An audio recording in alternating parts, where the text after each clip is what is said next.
పెంచిన petrol, diesel, CNG వంటి gas మరియు కమర్షియల్ గ్యాస్ ధరలను వెంటనే రద్దు చేయాలని సిపిఐ జిల్లా సమితి కేంద్ర ప్రభుత్వాన్ని డిమాండ్ చేసింది.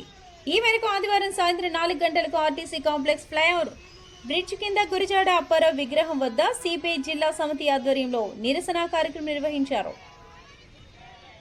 ఈ కార్యక్రమంలో సిపిఐ జిల్లా కార్యదర్శి షేక్ రహీమాన్ మాట్లాడుతూ యుద్ధ పరిస్థితుల సమయంలో దేశంలో ఇంధన నిల్వలు సమృద్ధిగా ఉన్నాయని కేంద్ర ప్రభుత్వం ప్రకటించినప్పటికీ 5 రాష్ట్రాల ఎన్నికలు పూర్తయిన తర్వాత పెట్రోల్, డీజిల్ ధరలను వరుసగా పెంచడం ప్రజలపై అదనపు భారంగా మారిందని విమర్శించారు.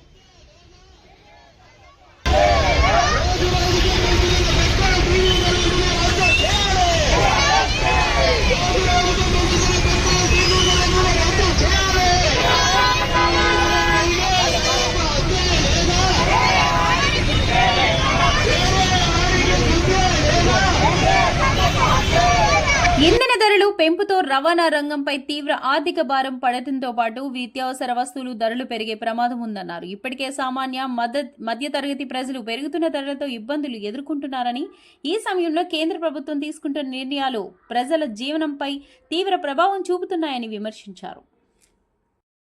కార్యక్రమంలో సిపిఐ రాష్ట్ర కార్యదర్శి వర్గ సభ్యురాలు అత్తిలి విమలతో పాటు పి చంద్రశేఖర్, మన్మథరావు, ఆర్ శ్రీనివాసరావు, వనజాక్షి తదితరులు పాల్గొన్నారు.